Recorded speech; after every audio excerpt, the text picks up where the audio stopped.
Good morning, students. Today we will study the second part of the first chapter of your history book, the modern period. Students, in the previous class we have already studied about some characteristics of modern period in Europe. Now let's go ahead with the topic, and the first topic is profitable trade. Students, previous class में हम लोगों ने modern period के बारे में मतलब study की थी।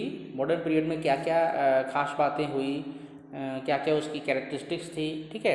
और उसी सेक्शन में हम लोग आगे बढ़ते हैं और नेक्स्ट टॉपिक है, नेक्स्ट पॉइंट है profitable trade. By the end of the 16th century European overseas trade started bringing great profits, ठीक है। तो 16th सेंचुरी में यूरोपियन जो थे वो प्रॉफिट के लिए, ग्रेट प्रॉफिट के लिए जो है इंडिया में ट्रेडिंग के उद्देश्य आना शुरू कर दिए। क्योंकि इंडिया में ट्रेड करना, व्यापार करना उन्हें काफ़ी प्रॉफिटेबल दिख रहा था, ठीक है। तो इसलिए वो इंडिया आना शुरू कर दिए। किस लिए? ट्रेड करने के लिए, व्यापार करने के लिए। The rulers of various European countries, बहुत सारे यूरोपियन कंट्रीज़ के जो रूलर्स थे, है ना, उन्होंने एक्सक्लूसिव राइट दिया, giving exclusive rights to group of merchants to begin companies to trade in the east in lieu of a good share of their profit. मतलब जो रूलर्स थे, यूरोपियन रूलर्स थे, उन्होंने ग्रुप ऑफ मर्चेंट्स को exclusive right दिया, मतलब पूर्ण अधिकार दे दिया कि वो यहाँ इंडिया में अपनी कंपनीज एस्टैब्लिश कर सकते हैं, ठीक है, in lieu of a good share of their profit. और बदले में उन्हें अपने प्रॉफिट से अच्छा शेयर देना पड़ेगा, किनको? उन यूरोपियन कंट्रीज़ के रूलर्स को। In lieu of a good share of their profit. Holland, Britain and France were among such countries. ऐसे कंट्रीज़ में कौन कौन थे? तो हॉलैंड, ब्रिटेन, फ्रांस, ये सब ऐसे कंट्रीज़ थे जहाँ के राजाओं ने कुछ ग्रुप ऑफ मर्चेंट्स को एक्सक्लूसिव राइट दे दिया कि वो अपनी ट्रेडिंग कंपनी इंडिया में खोल सकते हैं, और बदले में उन्हें क्या करना था? इन ल्यू ऑफ का मतलब होता है के बदले में। के बदले में उन्हें क्या करना था कि जो अपने प्रॉफिट का कुछ शेयर जो है उन किंग्स को देना था। In this way the English East India Company was set up in 1600। इसी तरीके से 1600 में English East India Company establish हुई। The Dutch East India Company was set up in 1602। Dutch East India Company 1602 में सेटअप हुई। And French East India Company was set up in 1664, और 1664 में French East India Company establish हुई। Next है colonisation. Colonisation का मतलब होता है उपनिवेशवाद। तो बहुत सारे यूरोपियन कंट्रीज ने एशियन कंट्रीज को अपना कॉलोनी बना लिया, है ना, उपनिवेश बना लिया। Several European countries manage to establish their political control over a large area around their trade settlement in different countries all over the world. यानी बहुत सारी यूरोपियन कंट्रीज ने अपना पॉलिटिकल कंट्रोल, ठीक है, स्थापित कर लिया। कहाँ? अपने वर्ल्ड के डिफरेंट कंट्रीज़ में, ठीक है। तो बहुत सारे यूरोपियन कंट्री चाहते थे कि किसी कंट्री को अगर हम अपना पॉलिटिकल कंट्रोल एस्टेब्लिश कर लेते हैं तो वहाँ फिर अकेले जो है अपना व्यापार करेंगे। और इसी क्रम में जो है इंग्लैंड ने इंडिया को भी अपनी कॉलोनी बना ली थी। इंग्लैंड ने इंडिया को भी अपनी कॉलोनी बना ली थी। यहाँ वो आए थे क्या करने के लिए? ट्रेडिंग के लिए। लेकिन धीरे धीरे उन्होंने इंडिया पर अपना पॉलिटिकल कंट्रोल एस्टैब्लिश कर लिया, मीन्स इंडिया को अपना कॉलोनी बना लिया। These areas came to be known as colonies and the process of acquiring colonies was known as colonization। तो इस तरह से किसी भी कंट्री का, अगर किसी कंट्री पर पॉलिटिकल कंट्रोल इस्टेब्लिश हो जाता है तो उस कंट्री को, जिस पर पॉलिटिकल कंट्रोल इस्टेब्लिश हुआ, उसे कॉलोनी कहते हैं। और ये जो प्रोसेस है, इस तरह से कॉलोनीज बनाने का जो प्रोसेस है, इसे क्या कहते हैं? Colonisation. Britain, Portugal, Spain, France, Italy etcetera established their colonies in Asia, Africa and Latin America. बहुत सारी यूरोपियन कंट्रीज़ ने एशिया, अफ्रीका और लैटिन अमेरिका में अपनी बहुत सारी कॉलोनीज इस्टेब्लिश कर ली। Japan was the only Asian country to become an imperial power. Japan ही एक ऐसा एशियन कंट्री है जो एक इम्पीरियल पावर बना, ठीक है। बाकी जितने भी इम्पीरियल पावर थे वो यूरोपियन कंट्रीज थे, जितनी भी कॉलोनीज थी वो किसी न किसी यूरोपियन कंट्री के कंट्रोल में थी।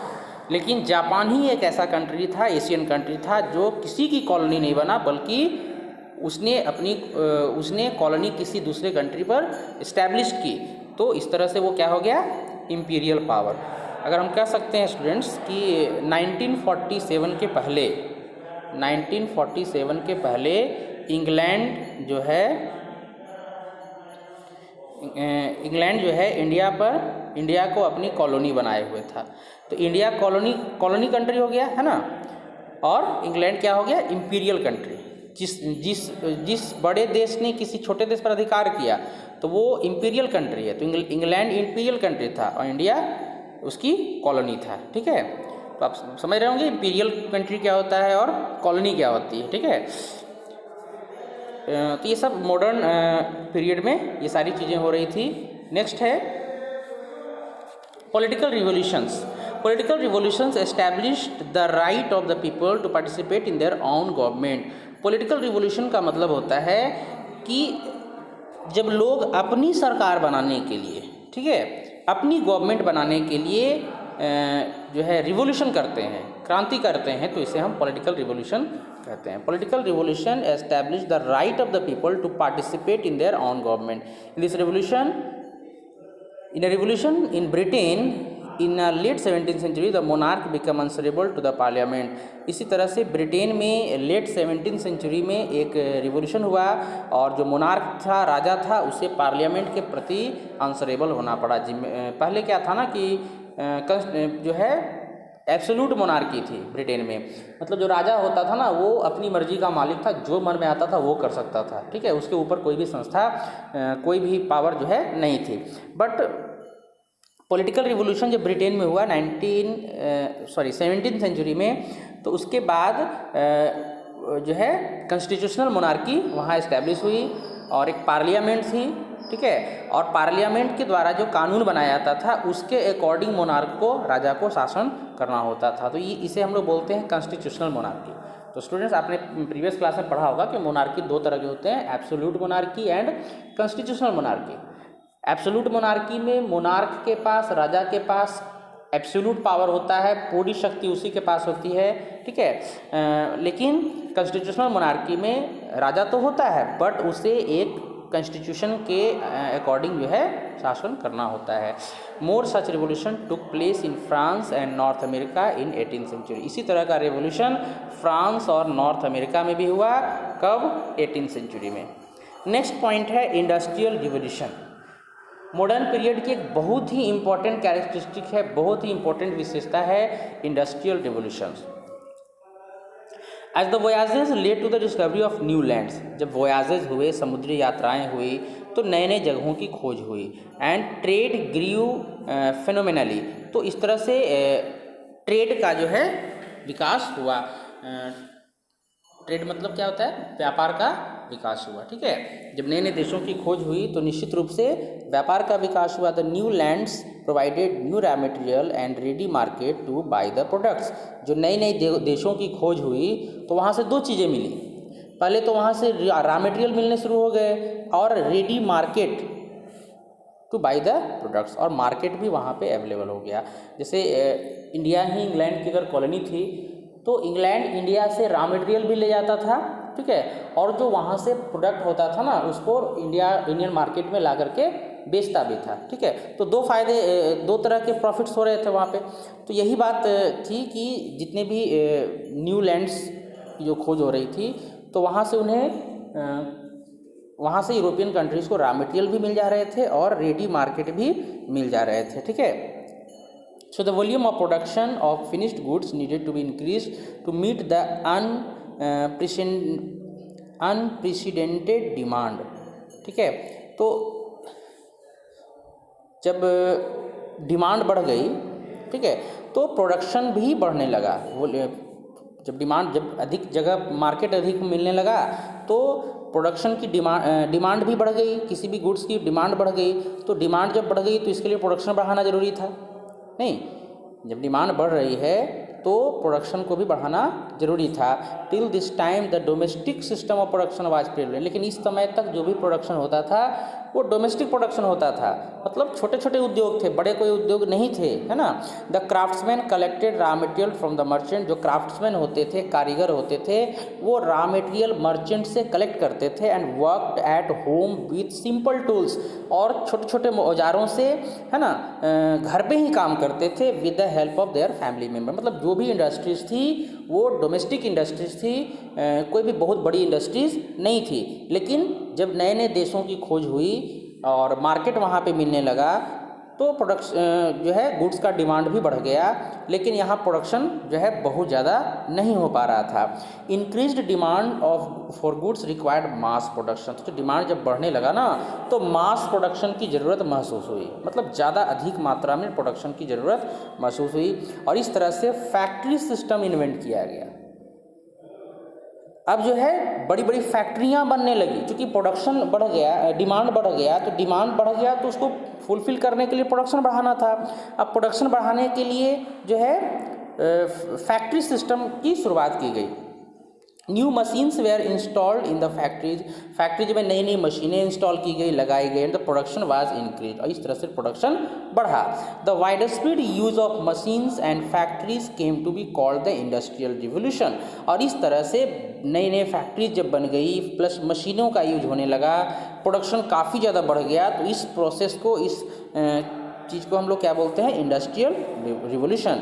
It first began in Britain, और ये सबसे पहले यानी इंडस्ट्रियल रिवोल्यूशन सबसे पहले कहाँ हुआ, ब्रिटेन में हुआ। Then slowly spread to Italy, और इसके बाद ये इंग्लैंड के बाद यानी ब्रिटेन के बाद जो है ये इटली में फैल गया, फिर पुर्तगाल, फ्रांस, जर्मनी, रसिया एटसेट्रा। तो इस तरह से इंडस्ट्रियल रिवोल्यूशन कहाँ स्टार्ट हुई स्टूडेंट्स, ब्रिटेन में, और इसके बाद इटली, पुर्तगाल, फ्रांस, मतलब धीरे धीरे सारे यूरोपियन कंट्रीज में जो है ये फैल गया। Textile industry was the first to be influenced the industrial revolution. Industrial revolution का सबसे पहला प्रभाव जो है टेक्सटाइल इंडस्ट्री पे पड़ा। Gradually other industries also came under its spell, धीरे धीरे और भी इंडस्ट्रीज पे इसका असर पड़ा। नेक्स्ट है कैपिटलिज्म। कैपिटलिज्म का मतलब होता है पूंजीवाद, पूंजीवाद। इसमें जो भी इंडस्ट्रियल रिवोल्यूशन हुए तो इंडस्ट्रियल रिवोल्यूशन में इंडस्ट्रीज लगाने का काम कोई ना कोई कैपिटलिस्ट किया। कैपिटलिस्ट मतलब पूंजीपति, जो अमीर लोग थे, ठीक है।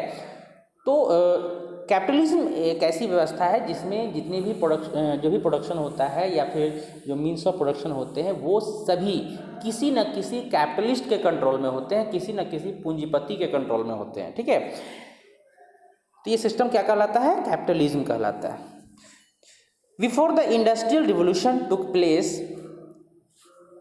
इन द यूरोपियन कंट्रीज, जब तक इंडस्ट्रियल रिवोल्यूशन यूरोपियन कंट्रीज में हुआ था उसके पहले क्या था कि the land was under various feudal lords. पहले क्या था कि फ्यूडल लॉर्ड्स के अंदर जो है कंट्रोल में सारे मतलब लैंड मौजूद थे। मतलब जो भी यूरोपियन कंट्रीज में जो भी लैंड था वो किसके कंट्रोल में था, फ्यूडल लॉर्ड्स। फ्यूडल लॉर्ड्स मतलब हिंदी में होता है सामंतवाद।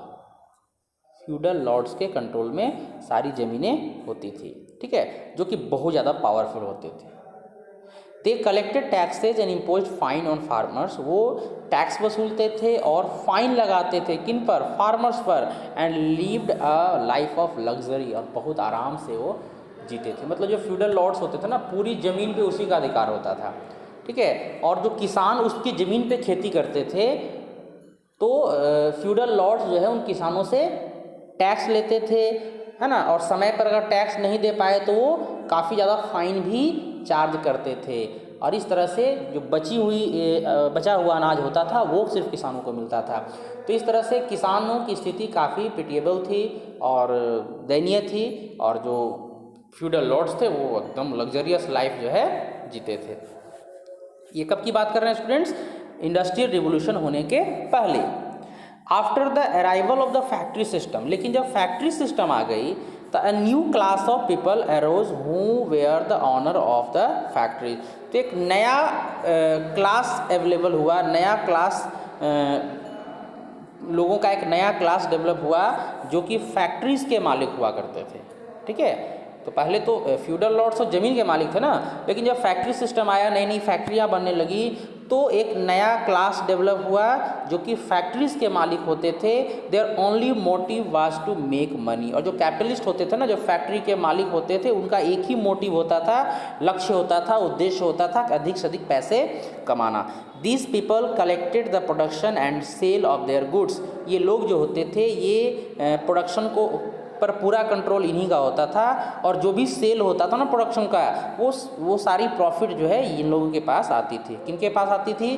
जो फैक्ट्री ओनर होते थे, यानी कि जो कैपिटलिस्ट होते थे। ठीक है, दे controlled capital, thus they came to be known as capitalist. चूँकि उनके पास कैपिटल होती थी, पूंजी होती थी, इसलिए उन्हें क्या कहा जाता था? Capitalist. They paid meagre salary to their workers. वे अपने वर्कर्स को बहुत कम सैलरी देते थे। इसका मतलब क्या होता है? बहुत कम, बहुत थोड़ी सी सैलरी देते थे, क्योंकि उनको जो फैक्ट्री ओनर्स थे ना, उनका मेन एम था क्या? अधिक से अधिक पैसे कमाना। और इसके लिए वो क्या करते थे? जो वर्कर्स होते थे उनको काफ़ी कम सैलरी देते थे। ठीक है, and exploited them in numerous way. और कई तरीके से उनका शोषण करते थे। शोषण कैसे करते थे? काम बहुत ज़्यादा लेते थे। ठीक है, उन्हें कोई भी तरह की सुविधा नहीं दी जाती थी, और बहुत कम सैलरी उन्हें दी जाती थी। This way there were two distinct group of people. इस तरह से दो ग्रुप, जब इंडस्ट्रियल रिवोल्यूशन आने के बाद लोगों का दो ग्रुप बन गया।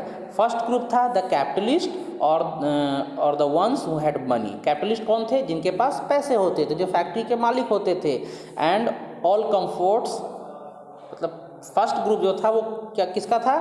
कैपिटलिस्ट का था, जिनके पास मनी होती थी, ones who had money and all comforts, और सारी सुख सुविधाएं उनके पास होती थी। और जो सेकंड ग्रुप होता था वो था द वर्कर्स और the have nots who worked hard yet did not earn much.